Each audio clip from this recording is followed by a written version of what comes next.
ಇವತ್ತು ಪತ್ರಿಕಾಗೋಷ್ಠಿಯನ್ನು ಕರೆದ ಉದ್ದೇಶ ಮಾರ್ಚ್ 8ರ ನಮ್ಮ ಕಾರ್ಯಕ್ರಮ. ಅದಕ್ಕಿಂತ ಮೊದಲು ಈ ಒಂದು ಮೊನ್ನೆ ನಡೆದಂಥ ಒಂದು ಘಟನೆ, ಕಡಬ ಸರ್ಕಾರಿ ಕಾಲೇಜಿನಲ್ಲಿ ಈ ಒಂದು ಆ್ಯಸಿಡ್ ಎರಚಿದ ಒಂದು ಘಟನೆ ನಡೆಯಿತು.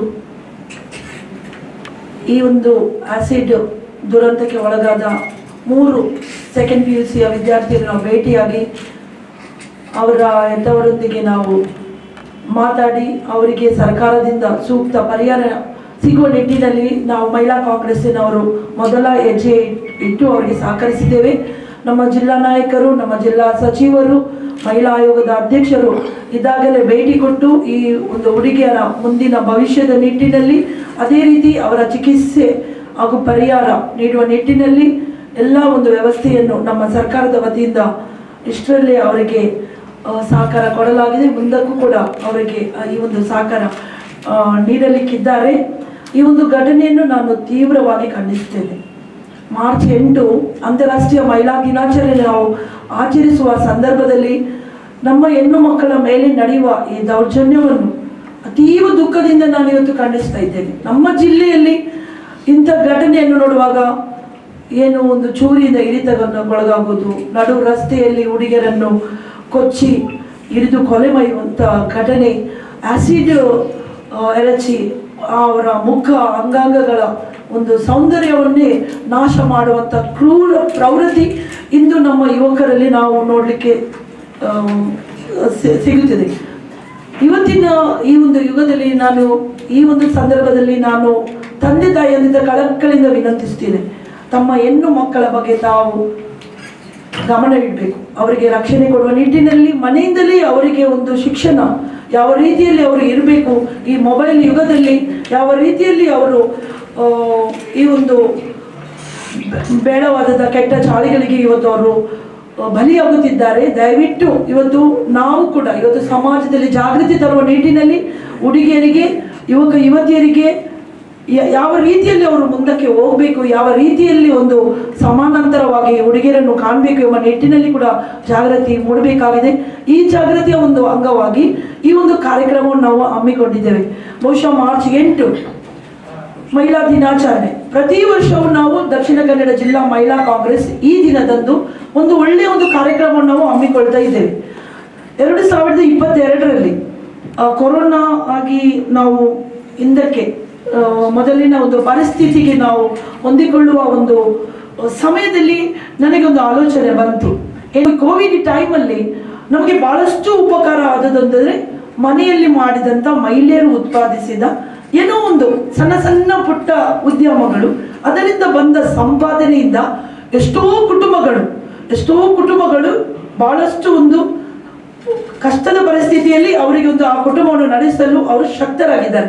ಈ ನಾರಿ ಶಕ್ತಿಯನ್ನು ನಾನು ಗಮನಿಸಿ ಇವರಿಗೆ ಯಾಕೆ ನಾನೊಂದು ಮಾರ್ಕೆಟ್ ಮಾಡಿಕೊಡ್ಬಾರ್ದು, ಒಂದು ಉಚಿತ ಮಾರ್ಕೆಟ್ ಮಾಡಿ ಅವರ ಪ್ರಾಡಕ್ಟ್ಗಳನ್ನು ಸಮಾಜಕ್ಕೆ ಇಂಟ್ರೊಡ್ಯೂಸ್ ಮಾಡಿ ಏನು ಅವರು ಮನೆಯಲ್ಲೇ ತಯಾರಿಸ್ತಾರೆ, ಅದಕ್ಕೆ ಒಂದು ಬೇಡಿಕೆ ಬರುವ ನಿಟ್ಟಿನಲ್ಲಿ ನಾವೊಂದು ಸ್ಟಾಲ್ಗಳನ್ನು ಮಾರ್ಚ್ 8ರಂದೇ 2022ರಲ್ಲಿ ಮಾಡಿದೆವು.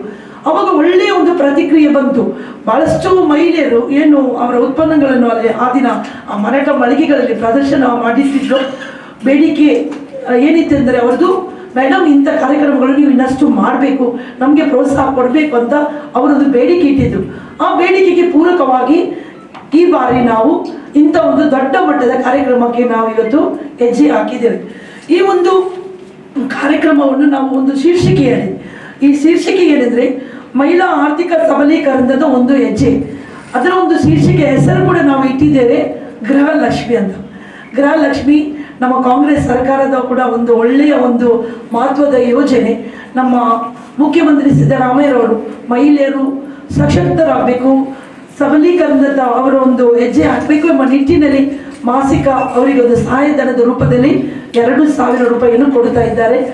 ಇದೀಗ ಒಳ್ಳೆಯ ರೀತಿಯಲ್ಲಿ ಈ ಕಾರ್ಯಕ್ರಮ ನಡೀತಾ ಉಂಟು. ಬಹಳಷ್ಟು ಮಹಿಳೆಯರಿಗೆ ನಮ್ಮ ಜಿಲ್ಲೆಯಲ್ಲಿ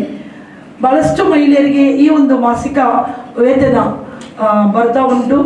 ಅದಕ್ಕೆ ಒಂದು ಏನು ಹೇಳ್ತೇನೆ ನಾನು, ಅದೇ ಒಂದು ಮುಂದುವರಿದ ಕಾರ್ಯಕ್ರಮ ನಮ್ಮದು, ನಮ್ಮ ಓನ್. ನಾವು ಏನು ಯಾರಿಂದಲೂ ಸರ್ಕಾರದ ಏನು ಫೆಸಿಲಿಟಿ ಇಲ್ಲದೆ ನಾವು ಮಹಿಳಾ ಕಾಂಗ್ರೆಸ್ನವರು ನಮ್ಮ ಖರ್ಚಿನಿಂದ ಇವತ್ತು ಉಚಿತವಾಗಿ ಯಾರು ಲೇಡೀಸಿಗೆ ನಾವು ಯಾರು ಜಾತಿ ಭೇದ ಪಕ್ಷ ಏನು ಮಾಡಲಿಲ್ಲ, ಓಪನ್ ಟು ಆಲ್. ಈ ಒಂದು ಜಿಲ್ಲೆಯ ಬಹುಶಃ ಕಾರ್ಕಳ ಮತ್ತು ಕುಂದಾಪುರದ ಮಹಿಳೆಯರು ಕೂಡ ಅವರೊಂದು ಸ್ಟಾಲ್ಗೆ ರಿಜಿಸ್ಟರ್ಡ್ ಮಾಡಿದ್ದಾರೆ. ಎಲ್ಲರಿಗೂ ನಾವು ಓಪನ್ ಕರೆ ಕೊಟ್ಟೆವು. ಯಾರೆಲ್ಲ ಮಹಿಳೆಯರು ನೀವು ಮನೆಯಲ್ಲಿ ಪ್ರಾಡಕ್ಟ್ಗಳನ್ನು ಮಾಡ್ತೀರಾ, ಉತ್ಪನ್ನಗಳನ್ನು ತಯಾರಿಸ್ತೀರಾ, ನಿಮ್ಮ ಒಂದು ಉತ್ಪನ್ನಕ್ಕೆ ಬೇಡಿಕೆ ಬರಬೇಕಾದ್ರೆ, ನಿಮ್ಮದು ಒಂದು ಸಮಾಜಕ್ಕೆ ಪರಿಚಯವಾಗಬೇಕಾದ್ರೆ ಇಂಥ ಮಾರ್ಕೆಟ್ಗಳಲ್ಲಿ ಬಂದು ಜನರೊಟ್ಟಿಗೆ ನೀವು ನೇರ ಸಂಪರ್ಕದಲ್ಲಿದ್ದಾಗ ನಿಮ್ಮ ಮನೆಯಲ್ಲಿ ಮಾಡುವ ಬೇಡಿಕೆಗಳಿಗೆ ಖಂಡಿತವಾಗಿಯೂ ನಿಮಗೆ ಒಳ್ಳೆಯ ಒಂದು ಬೇಡಿಕೆ ಬರುತ್ತೆ. ನಿಮ್ಮ ಸಂಪಾದನೆಯಲ್ಲಿ ನಿಮಗೆ ದುಡಿಲಿಕ್ಕೆ ಕೂಡ ನಿಮ್ಮ ಸಂಪಾದನೆ ಕೂಡ ಹೆಚ್ಚುತ್ತದೆ ಎಂಬ ನಿಟ್ಟಿನಲ್ಲಿ ನಾವು ಈ ಒಂದು ಸ್ಟಾಲ್ಗಳನ್ನು ನಾವು ಅವರಿಗೆ ಕರೆ ಕೊಟ್ಟಿದ್ದೆವು. ಇದಾಗಲೇ ಸುಮಾರು 70 ಸ್ಟಾಲ್ಗಳು, ಬಹಳಷ್ಟು ಬೇಡಿಕೆ, ದಿವಸಾಗಲೂ ಒಬ್ಬೊಬ್ಬರು ರಿಜಿಸ್ಟರ್ ಮಾಡ್ತಾ ಇದ್ದಾರೆ. ನಾವು ಈ ಕಾರ್ಯಕ್ರಮವನ್ನು ನಮ್ಮ ಲಯನ್ಸ್ ಸೇವಾ ಮಂದಿರದ ಹಾಲಿನಲ್ಲಿ, ಅದೇ ರೀತಿ ನಮ್ಮ ಹೊರಾಂಗಣದ ಒಂದು ಪೆಂಡಾಲ್ ಹಾಕಿ ಅವರ ಒಂದು ಮಾರಾಟದ ಮಳಿಗೆಗೆ ನಾವು ಅವಕಾಶವನ್ನು ಮಾಡಿಕೊಟ್ಟಿದ್ದೇವೆ. ಬಹುಶಃ ತಾವು ಈ ಕಾರ್ಯಕ್ರಮಕ್ಕೆ ಬರಬೇಕು ಎಲ್ಲರೂ. ಏನೋ ಈ ಮಹಿಳೆಯರು, ಈಗ ನಾನು ಕೆಲವು ಸ್ಟಾಲ್ಗಳ ಬಗ್ಗೆ ನಾನು ಹೇಳಿಕೆ ಹೆಸರಿಸಲಿಕ್ಕೆ ಇಚ್ಛಿಸ್ತೇನೆ. ಹೋಮ್ ಮೇಡ್ ಪ್ರಾಡಕ್ಟಲ್ಲಿ ಈ ಹ್ಯಾಂಡ್ಲೂಮ್ ಜೂಟ್ ಬ್ಯಾಗ್ ಮಾಡುವಂಥ ಕಲೆ ಇರ್ಬೋದು, ಹ್ಯಾಂಡ್ ಮೇಡ್ ಜ್ಯುವೆಲ್ರಿ ಅಂತ ಕಲೆ ಇರ್ಬೋದು, ಈ ಮಸಾಲ ಪೌಡರ್ಸ್, ಅದೇ ರೀತಿ ಆರ್ಗ್ಯಾನಿಕ್ ಪ್ರಾಡಕ್ಟ್ಸ್ಗಳನ್ನು ಮಾಡ್ತಾ ಇದ್ದಾರೆ, ಸೋಪ್ ಮಾಡ್ತಾ ಇದ್ದಾರೆ, ಕ್ಯಾಂಡಲ್ಸ್ ಮಾಡ್ತಾ ಇದ್ದಾರೆ, ಚಾಕ್ಲೇಟ್ಸ್ ಮಾಡ್ತಾ ಇದ್ದಾರೆ. ಆನಂತರ ಈ ಕಾಯರ್ನಿಂದ ತಯಾರಾದಂಥ ಪಾಟ್ಸ್ಗಳನ್ನು ಮಾಡ್ತಾ ಇದ್ದಾರೆ. ಮತ್ತು ಗಾರ್ಮೆಂಟ್ಸ್ ಕೂಡ, ಗಾರ್ಮೆಂಟ್ಸ್ ಅಂದರೆ ಬೇರೆ ಕಡೆಯಿಂದ ತರಿಸಿ ಒಳ ಉಡುಪುಗಳು ಆಗ್ಬೋದು ಮಹಿಳೆಯರದು. ಅದೇ ರೀತಿ ಉಪ್ಪಿನಕಾಯಿ, ಹಪ್ಪಳ, ಸಂಡಿಗೆ ಅಂಥ ಪ್ರಾಡಕ್ಟ್ಗಳು. ನಮ್ಮ ಫಿಶರೀಸ್ ಮಹಿಳೆಯರಿಂದ ಡ್ರೈ ಫಿಶ್ ಇದು ಸ್ಟಾಲ್ಗಳು, ಜ್ಯೂಸ್ ಮಾಡುವಂಥರು, ಮನೆಮದ್ದು ಮಾಡುವಂಥರು, ಮನೆಯಲ್ಲಿ ತಯಾರಾದಂಥ ಆರ್ಗ್ಯಾನಿಕ್ ಪ್ರಾಡಕ್ಟ್ಗಳಂತ ಹೇಳ್ಬೋದು. ಈ ಒಂದು ಮೆಂತೆ ಲಡ್ಡು ಆ ಟೈಪ್ ಇದೆಲ್ಲ. ಅಂದರೆ ಭಾಳಷ್ಟು ಮಹಿಳೆಯರು ಇವತ್ತು ಪ್ರತಿಭಾವಂತರಾಗಿದ್ದಾರೆ. ಅವರಿಗೊಂದು ಒಳ್ಳೆಯ ಒಂದು ಅವಕಾಶವನ್ನು ನಾವು ಈ ಸಲ ಕೊಟ್ಟಿದ್ದೇವೆ. ಈ ಕಾರ್ಯಕ್ರಮಕ್ಕೆ ನನ್ನ ಎಲ್ಲ ಪತ್ರಿಕಾ ಮಾಧ್ಯಮದವರು ಬರಬೇಕು, ಸಹಕರಿಸಬೇಕು. ಇದರ ಬಗ್ಗೆ ಒಂದು ದೊಡ್ಡ ಮಟ್ಟದಲ್ಲಿ ಪ್ರಚಾರ ಆಗಬೇಕು. ಏನು ಈ ಗೃಹಿಣಿಯರು ಇವತ್ತು ಈ ಮಾರ್ಕೆಟನ್ನು ಇಲ್ಲಿ ನಾವು ವ್ಯವಸ್ಥೆ ಮಾಡಿದ್ದೇವ, ಅದಕ್ಕೆ ಒಂದು ಬೇಡಿಕೆ ಬರಬೇಕಾದ್ರೆ ಮಾರಾಟ ತೆಗೆದುಕೊಳ್ಳುವ ಬಯರ್ಸ್ ಬೇಕು. ನಮಗೆ ಬಯರ್ಸ್ ಬಂದು ಎಲ್ಲರೂ ಅವರಿಗೆ ಸಪೋರ್ಟ್ ಕೊಟ್ಟಾಗ ಮಾತ್ರ ಏನು ಈ ಪ್ರಾಡಕ್ಟ್ಗಳು ಉಂಟು ಅವರಿಗೆ ತೆಗೆದುಕೊಳ್ಳಿಕ್ಕೆ ಒಂದು ಉತ್ತಮ ಅವಕಾಶ ಆಗುತ್ತದೆ. ಇದರಲ್ಲಿ ನಾವು ಏನು ಒಂದು ನಯ ಪೈಸೆ ನಾವು ತೆಗೆದುಕೊಳ್ತಾ ಇಲ್ಲ. ಎಲ್ಲ ಖರ್ಚು ಅವರಿಗೆ ಸ್ಟಾಲ್ ಹಾಕುವಂಥದ್ದು, ಅವರಿಗೆ ಊಟದ ವ್ಯವಸ್ಥೆ, ಬೆಳಿಗ್ಗೆದು ಉಪಹಾರದ ವ್ಯವಸ್ಥೆ ಮತ್ತು ಏನು ಅವರಿಗೆ ಕೌಂಟರ್ ಬೇಕು ಎಲ್ಲ ವ್ಯವಸ್ಥೆ, ಒಂದು ನಯ ಪೈಸೆ ತಗೊಳ್ಳದೆ ನಾವು ಈ ಕಾರ್ಯಕ್ರಮವನ್ನು ಮಾಡ್ತಾ ಇದ್ದೇವೆ. ಎಲ್ಲ ವೆಚ್ಚ ಜಿಲ್ಲಾ ಮಹಿಳಾ ಕಾಂಗ್ರೆಸ್ ಇಂದು ಭರಿಸಲಿಕ್ಕೆ ಮುಂದಾಗಿದೆ. ನಾವು ಮಹಿಳೆಯರು, ನಮಗೂ ಗೊತ್ತುಂಟು ಇನ್ನೊಂದು ಮಹಿಳೆಯ ದುಃಖ, ಇನ್ನೊಂದು ಮಹಿಳೆ ಕುಟುಂಬ ನಡೆಸುವ ರೀತಿ, ಯಾವ ಸಂಕಷ್ಟದಲ್ಲಿ ಇದ್ದಾರ ಕುಟುಂಬವನ್ನು ನಡೆಸಲಿಕ್ಕೆ. ಇಂಥ ಒಂದು ಅವರ ಪ್ರತಿಭೆಯನ್ನು ಉತ್ತೇಜಿಸುವ ನಿಟ್ಟಿನಲ್ಲಿ ನಾನು ಜಿಲ್ಲಾ ಪಂಚಾಯತ್ ವೈಸ್ ಪ್ರೆಸಿಡೆಂಟ್ ಆಗಿದ್ದಾಗ ನನ್ನದು ಕೋಆಪರೇಟಿವ್ ಸೊಸೈಟಿ ಇತ್ತು. ನಾನು ಕೂಡ ಈ ಸೆಲ್ಫ್ ಹೆಲ್ಪ್ ಗ್ರೂಪ್ಸ್ ಮಾಡಿ ಇನ್ನೊಂದು ಮಹಿಳೆಗೋಸ್ಕರ ಏನು ಮಾಡ್ಬೋದು. ನಾವು ಬರೀ ಜಿಲ್ಲಾ ಮಹಿಳಾ ಕಾಂಗ್ರೆಸ್ನವರು ಬರೀ ಈ ಒಂದು ಸಾಮಾಜಿಕ ಚಟುವಟಿಕೆಗಳಲ್ಲಿ ನಮ್ಮನ್ನೇ ನಾವು ತೊಡಗಿಸಿಕೊಂಡಿದ್ದೇವೆ. ಅಬ್ದುಲ್ಸ್ ಇರ್ಬೋದು, ದೇವಸ್ಥಾನ ಇರ್ಬೋದು, ಚರ್ಚ್ ಇರ್ಬೋದು, ಮಾಸ್ಕ್, ಎಲ್ಲದರಲ್ಲಿ ಭೇದ ಮಾಡ್ತಾ ಇಲ್ಲ. ನಾವು ಮಹಿಳೆಯರಿಗೆ ನಮ್ಮಿಂದ ಏನು ಆಗಬೇಕು, ನಮ್ಮಿಂದ ಏನು ಸಹಾಯ ಆಗಬೇಕು, ನಾವು ಒಂದು ರಾಜಕೀಯದಲ್ಲಿ ಬಂದು ಇನ್ನೊಂದು ಮಹಿಳೆಗೆ ನಾವು ನಮ್ಮಿಂದ ಆಗುವಷ್ಟು ಕೆಲಸವನ್ನು ಇವತ್ತು ಮಾಡ್ತಾ ಇದ್ದೇವೆ. ನನ್ನ ಅವಧಿಯಲ್ಲಿ ನಾನು ಒಂದು ಬೆಳೆಸಿದ್ದೇನೆ. ಆರ್ಥಿಕವಾಗಿ ಬೆಳೆಸುವ ನಿಟ್ಟಿನಲ್ಲಿ ನಾವು ಇಂಥ ಒಂದು ದಿಟ್ಟ ಹೆಜ್ಜೆಯನ್ನು ಇವತ್ತು ನಿಮ್ಮ ಸಹಕಾರ ಅತ್ಯಗತ್ಯ. ಪಬ್ಲಿಸಿಟಿ ಆಗಬೇಕು, ಮನೆಗೆ ಪಬ್ಲಿಸಿಟಿ ಆದರೆ ಮಾತ್ರ ಈ ಒಂದು ಪ್ರದರ್ಶನ, ಈ ಒಂದು ಮಳಿಗೆ. ನಾನು ಜನನಿಬಿಡ ಪ್ರದೇಶ ನೋಡಿ ನನಗೆ ಆಶ್ಚರ್ಯವಾಯಿತು. ಎಷ್ಟು ಕಮಿಷನ್ ತೆಗೆದುಕೊಂಡ್ರು, ಎಷ್ಟೊಂದು ಆ ಸ್ಟಾಲ್ಗಳನ್ನು ನಡೆಸುವರಿಂದ ವಸೂಲಿ ಮಾಡಿದ ಮಾಹಿತಿ ನಮಗೆ ಉಂಟು. ಆದರೆ ನಾವು ವಸೂಲಿಗೆ ಹೋಗುವುದಿಲ್ಲ, ಕಮಿಷನಿಗೆ ಹೋಗುವುದಿಲ್ಲ. ಮಹಿಳಾ ಕಾಂಗ್ರೆಸ್ ಅಂದರೆ ಅಭಿವೃದ್ಧಿ. ಕಾಂಗ್ರೆಸ್ ಜನರಿಗೋಸ್ಕರ ಇರುವ ಒಂದು ಸರ್ಕಾರ. ಜನರಿಗೋಸ್ಕರ ನಾವು ಏನು ಮಾಡಬೇಕು ಆ ನಿಟ್ಟಿನಲ್ಲಿ ಒಂದಿಷ್ಟು ಏನು ಇಲ್ಲದೆ ನಾವು ಈ ಒಂದು ಕಾರ್ಯಕ್ರಮವನ್ನು ಮಾಡ್ತಾ ಇದ್ದೇವೆ. ತಾವೆಲ್ಲರೂ ಈ ಒಂದು ಕಾರ್ಯಕ್ರಮಕ್ಕೆ ಸಹಕರಿಸಬೇಕಂತ ತಮ್ಮಲ್ಲಿ ಕೇಳಿಕೊಂಡು ಏನಾದರೂ ಕೇಳಿದ್ದೇವೆ. ಏನು ಹೇಳಿದ್ದವರು ಕೊಟ್ಟ ಬೇಡಿಕೆ ಎಲ್ಲ ಇಟ್ಟಾಗ ನಾವು ಎನಿಸಿದೆ ಇದು ಸ್ಟ್ರೀಟ್ ಫುಡ್ ಭಾರಿ ಕಷ್ಟ ಉಂಟಂತ. ಅಂದ್ರೆ ಇಲ್ಲಿ ಆದಂತ ಒಂದು ಘಟನೆಗಳು, ನಮ್ಮ ಜಿಲ್ಲೆಯಲ್ಲಿ ಆದಂತ ಘಟನೆಗಳು ನೋಡಿ. ನಿಮಗೆ ಗೊತ್ತುಂಟು, ನೀವು ಪತ್ರಿಕಾ ಮಾಧ್ಯಮ ಬಹಳ ಹುಷಾರ್, ನಿಮಗೆ ಎಲ್ಲೆಲ್ಲಿ ಏನಾಗುತ್ತೆ ಗೊತ್ತುಂಟು. ನೀವು ಗೊತ್ತಿದ್ದು ನಮ್ಮಲ್ಲಿ ಕೇಳ್ತೀವಿ. ನಾನು ಒಂದು ಹೇಳುವುದು ವಿಷಯ, ನಾನು ಯಾರ ಹೆಸರು ಹೇಳಲಿಕ್ಕೆ ಇಚ್ಛಿಸುತ್ತಿಲ್ಲ. ನಮ್ಮ ಜಿಲ್ಲೆ, ನಮ್ಮ ಮಂಗಳೂರಿನಲ್ಲಿ ನಡೆದದ್ದು. ಅದಕ್ಕೆ ನಾವು ಚಾಲೆಂಜ್ ಆಗಿ ನಾವು ಫ್ರೀಯಲ್ಲಿ ಯಾಕೆ ಆಗುದಿಲ್ಲ ನೋಡ್ಬೇಕು. ನಮ್ಮದು ಚಾಲೆಂಜ್. ನಾವು ಮಹಿಳಾ ಕಾಂಗ್ರೆಸ್ಸಿನವರು ಇದೇ ಕಾರ್ಯಕ್ರಮ ಮಾಡುತ್ತೇವೆ ಉಚಿತವಾಗಿ. ನೋಡು ಅವ್ರಿಗೆ ಎಷ್ಟು ಬಿಸ್ನೆಸ್ ಆಗ್ತದೆ, ಎಷ್ಟು ಮಂದಿ ಇದರ ಒಂದು ಪ್ರಾಫಿಟ್ ಅನ್ನು ಇಟ್ಕೊಂಡು ಹೋಗ್ತಾರೆ. ಅದು ನಮಗೆ ಸಂತೋಷ. ಅವ್ರು ಹೇಳ್ಬೇಕು 4 ಮಂದಿಗೆ ಹೋಗಿ. ಅವರ ನೋಡಿ, ಮೊಬೈಲ್ನ ಯುಗದಲ್ಲಿ ಸ್ವಲ್ಪ ಮೊಬೈಲ್ ಬಗ್ಗೆ ಕಾಳಜಿ ಇರಬೇಕು. ಮಕ್ಕಳು ಯಾವ ರೀತಿಯಲ್ಲಿ ಮೊಬೈಲಲ್ಲಿ ಏನು ಆಕ್ಟಿವಿಟೀಸ್ ಆಗ್ತದೆ ಅಂತ ಸ್ವಲ್ಪ ತಂದೆ ತಾಯಿಯವರು ಗಮನ ಇಡಬೇಕು. ಹೆಚ್ಚಿನ ಘಟನೆಗಳು ಈ ಮೊಬೈಲ್ನ ಅವಾಂತರದಲ್ಲಿ ಆದಂಥ ಘಟನೆಗಳು. ಸೊ ನಾವು ಬೇರೆ, ನನಗೆ ಮಗಳಿದ್ದಾಳೆ, ನಾನು ನನ್ನ ಮಗಳಿಗೆ ನನ್ನ ಡ್ಯೂಟಿಯನ್ನು ನಾನು ಮಾಡಬೇಕು. ಆ ನಿಟ್ಟಿನಲ್ಲಿ ನಾವು ಹೇಳುದು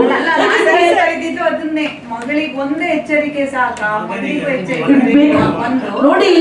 ಇಲ್ಲಿ ಏನಾಗ್ತದೆ ಅಂದ್ರೆ ನಾನು ಕೇಳ್ತಾ ಇದ್ದಿದ್ದು, ನೀವು ಮಹಿಳಾ ಕಾಂಗ್ರೆಸ್ ಈ ಟೈಮಲ್ಲಿ ನಾವು ಬೇರೆ ಬೇರೆ ಚಟುವಟಿಕೆಗಳನ್ನು ಮಾಡಿದ್ದೇವೆ. ನಾವು ಕಾಲೇಜಲ್ಲಿ ಅವ್ರಿಗೆ ಬೇಕಾದಂತ ಇವಾಗ ಅವೇರ್ನೆಸ್ ಎಲ್ಲ ಕಡೆ ಉಂಟು, ಕೌನ್ಸಿಲಿಂಗ್ ಉಂಟು. ಆದರೆ ನಾನು ನೋಡಿದ ಪ್ರಕಾರ, ನನ್ನ ದೃಷ್ಟಿಯಿಂದ ನಾನು ನೋಡಿದ ಪ್ರಕಾರ ಮನೆಯಲ್ಲೇ ಇವರಿಗೆ ಕರೆಕ್ಷನ್ ಸ್ವಲ್ಪ ಆಗಬೇಕು. ಇವತ್ತು ಕಾಲೇಜಲ್ಲಿ ಬೇಕಾದ ಕೌನ್ಸಿಲಿಂಗ್ ಉಂಟು, ಬೇರೆ ಬೇರೆ ರೀತಿಯ ಅವೇರ್ನೆಸ್ ಉಂಟು. ಪೊಲೀಸ್ ಡಿಪಾರ್ಟ್ಮೆಂಟಿಂದ ಅವೇರ್ನೆಸ್ ಕೊಡ್ತಾರೆ, ಸರ್ಕಾರದಿಂದ ಅವೇರ್ನೆಸ್ ಕೊಡ್ತಾರೆ. ಆದರೂ ಕೂಡ ತಂದೆ ತಾಯಿಯರ ಜವಾಬ್ದಾರಿ ಮಾತ್ರವಾದದ್ದು. ಇವತ್ತು ತಾಯಿ ಹತ್ರ ಕೇಳಿದ್ರೆ ನಮ್ಗೆ ಏನು ಗೊತ್ತಿಲ್ಲ ಅಂತ ಹೇಳ್ತಾರೆ. ಆ ರೀತಿಯ ಒಂದು ಹೇಳಿಕೆ ಅವರಿಂದ ಬರಬಾರ್ದು.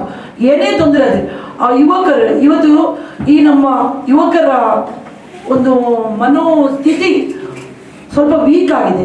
ಯಾರು ಕಾರಣ ಅಂತ ನೋಡ್ಬೇಕು. ನಾವು ಮನೆಯ ವಾತಾವರಣ ಸ್ವಲ್ಪ ಕಾರಣ ಇರ್ತದೆ. ಅವರಿಗೆ ಮೋಟಿವೇಟ್ ಮಾಡಬೇಕು. ಅವರದ್ದು ಮುಂದಿನ ಫ್ಯೂಚರ್ ಬಗ್ಗೆ ಅವರಿಗೆ ಅವೇರ್ನೆಸ್ ಕೊಡಬೇಕು. ನೀನು ಏನು ಆಗಬೇಕು ಮುಂದಕ್ಕೆ, ಈ ನಿಟ್ಟಿನಲ್ಲಿ ಮಾತ್ರ ಮಕ್ಕಳು ಯೋಚಿಸ್ಬೇಕು. ನೋಡಿ, ಇಂಥ ಘಟನೆಗಳು ಆಗುವಾಗ ಬಹಳ ನೋವಾಗ್ತದೆ. ನಾನು ಆ ಹೆಣ್ಣು ಮಕ್ಕಳನ್ನು 3 ಭೇಟಿಯಾದೆ. ಸೆಕೆಂಡ್ PUC ಮ್ಯಾಥ್ಸ್ ಎಕ್ಸಾಮಿಗೆ ರೆಡಿ ಮಾಡ್ತಾ ಇದ್ದ ಮಕ್ಕಳು ಪಾಪ ಇವತ್ತು ಫ್ಯೂಚರ್ ದೃಷ್ಟಿಯಲ್ಲಿ ಕೂಡ ಬಹಳ ಒಂದು ಟೆನ್ಷನ್ ಅಲ್ಲಿ ಇದ್ದಾರೆ. ಎಕ್ಸಾಮ್ ಸಿಗುತ್ತಾ ನೋಡಿ, ಅವರ ಪೇರೆಂಟ್ಸ್ ಗೆ ಅವೇರ್ನೆಸ್ ಇಲ್ಲ, ಗೊತ್ತಿಲ್ಲ ಅಂತ ನೀವೇ ಹೇಳ್ತಾರೆ. ಆ ರೀತಿ ನೀವೇನಾದ್ರೂ ಅವೇರ್ನೆಸ್ ಕೊಡುವ ನಿಟ್ಟಿನಲ್ಲಿ ಇಲ್ಲ ನಾವು ಮಾಡ್ತೇವೆ ಮೇಡಮ್. ಇಲ್ಲ, ನಮ್ಗೆ ಬೇಕು ಅದು. ನಾವು ಒಂದು ಸೆಮಿನಾರ್ ಟೈಪು ನಾವು ಒಂದು ಕಾಲ್ ಫಾರ್ ಮಾಡ್ತೇವೆ. ಒಂದು ಸ್ವಲ್ಪ ಪೇರೆಂಟ್ಸ್ಗಳನ್ನು ಕರೆದು ಅಲ್ಲಲ್ಲಿ ಆ ಭಾಗದಲ್ಲಿ ಇದರ ಬಗ್ಗೆ ಒಂದು ಏನಾದರೂ ಅವೇರ್ನೆಸ್